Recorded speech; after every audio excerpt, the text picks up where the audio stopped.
बहू और बेटी एक समान पारिवारिक कहानी। सास बहू की कहानी। माँ, मैं बहुत थक गई हूँ घर संभालते संभालते। यह मेरी थकान किसी को नजर नहीं आती। कुछ दिन आराम करना चाहती हूँ। सोच रही हूँ कुछ दिनों के लिए अपने मायके आ जाऊं। आते हुए अपने बच्चों को भी साथ ले आऊंगी। वे वहीं से स्कूल चले जाएंगे। आखिर एक ही शहर में ससुराल और मायका होने का कुछ तो फायदा मिले। नर्मदा ने फोन पर अपनी माँ से कहा। पार्वती जी ने दूसरी तरफ से देखा। हाँ बेटा, जब तेरी इच्छा हो आ जाना, आखिर ये तेरा भी तो घर है। ठीक है माँ, तो मैं कल ही आ जाऊंगी। नर्मदा खुश हो बोली। हाँ बेटा, कल आ जाओ, मैं तुम्हारा इंतजार करूंगी। अभी मैं फोन रखती हूँ, मुझे मंदिर भी जाना है। कमला जी ने फोन रख दिया और सीधे किचन में गई। किचन में खाना बना रही बहू से बोली, अरे अनुपमा सुनो, कल तुम्हारी ननंद आ रही है। आज बाजार जाकर फल सब्जी और मिठाई लेकर आना। बेचारी मेरी बेटी ससुराल में नौकरों की तरह काम करती है और उस पर कोई ध्यान ही नहीं देता। यहाँ आएगी, कुछ दिन रहेगी तो उसको मन और तबीयत अच्छे रहेंगे। सास के मुंह से ऐसी बातें सुनकर अनुपमा का चेहरा उतर गया। वह मन ही मन सोचने लगी, काश आपको मेरी थकावट भी नजर आती। मैं भी दिन रात झाड़ू पोछा, बर्तन, खाना बनाना, मार्केट जाना और वह हर काम करती हूँ जिससे हमारे परिवार वालों को कोई दिक्कत ना हो। काश आप मुझ पर भी ध्यान दे पाती। आपकी बेटी तो जब मन में आता है तब यहाँ आ जाती है, लेकिन मैं साल में एक ही बार अपनी माँ के पास जाती हूँ। जब भी आपको प्रॉब्लम होती है, मैं भी इंसान हूँ, मेरा भी मन है, मुझे भी लगता है अपने माँ के पास थोड़ा जाकर आराम करूं, सुख दुख की दो चार बातें करूं, अपना मन हल्का करूं। भगवान, अब तुम ही कुछ करो ताकि मेरी सास की आंखें खुले और उसे मेरी थकावट भी नजर आए। शाम तक भगवान ने जैसे अनुपमा की सुन ली और उसकी ननंद का फोन आया। ननंद ने अपनी माँ से कहा कि उसकी सास ने उसे मायके आने के लिए मना कर दिया है, इसलिए इस बार वो नहीं आ सकती। पार्वती जी बोली, ऐसे कैसे मना कर दिया? पहले तो कभी वह तुम्हें आने से मना नहीं करती थी, इस बार भला क्या हो गया? लाओ मेरी बात कराओ उनसे, मैं समझाती हूँ। नर्मदा ने फोन अपनी सास के पास दिया। पार्वती जी ने कहा, नमस्कार समधन जी, आपसे मुझे कुछ कहना है। समधन जी ने कहा, कहिए।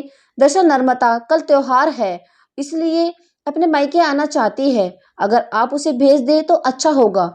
नर्मदा की सास ने कहा, देखिए समधन जी, आपकी बेटी मायके जा कर रहे, इस बात के लिए हमने उसे कभी नहीं रोका और इस बात से हमें कोई प्रॉब्लम भी नहीं है। कुछ दिनों पहले मैं अपने रिश्तेदार के शादी में गई थी। वहां आपकी बहू अनुपमा की माता जी से मिलने का मौका मिला। उनसे गपशप करने के दौरान उनकी बातों से पता चला कि अनुपमा को साल में एक ही बार अपने मायके जाने को मिलता है और वह भी बहुत कम समय के लिए।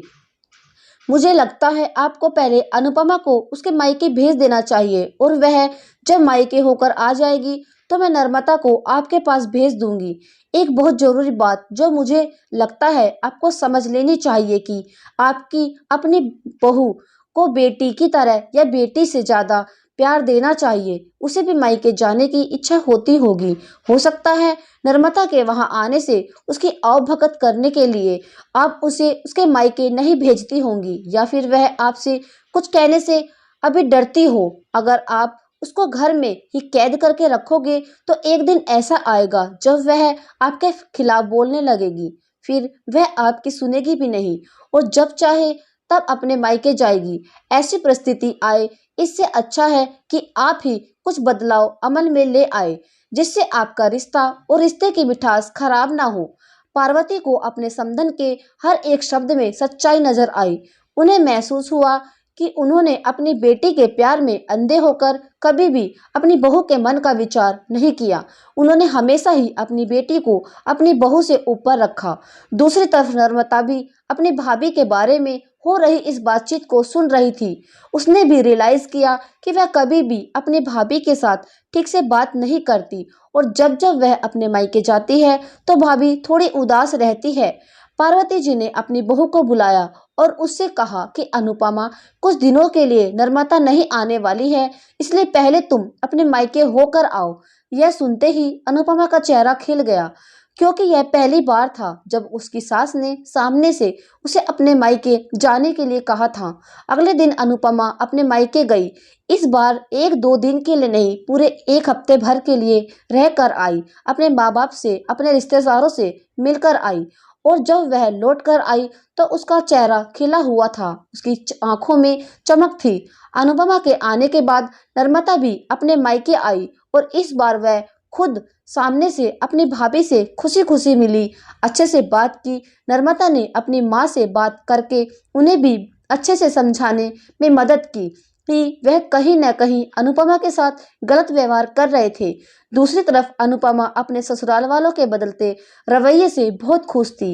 अब वह खुशी खुशी सबका ध्यान रखती और हर काम प्यार से करती। वह ध्यान रखती कि कोई भी ऐसी बात या काम न करे जिससे घर में तनाव का माहौल पैदा हो। पार्वती जी अपनी बहू को खुद ही समय समय पर मायके भेज दिया करती। एक छोटे से बदलाव ने सास बहू और भाभी ननद के बीच कड़वाहट को दूर कर दिया और रिश्तों को और भी ज्यादा मीठा और मजबूत बना दिया। तो दोस्तों, यह कहानी आपको कैसी लगी कमेंट में जरूर बताएं। वीडियो को लाइक करें, शेयर करें, हमारे चैनल को सब्सक्राइब करें। Thank you.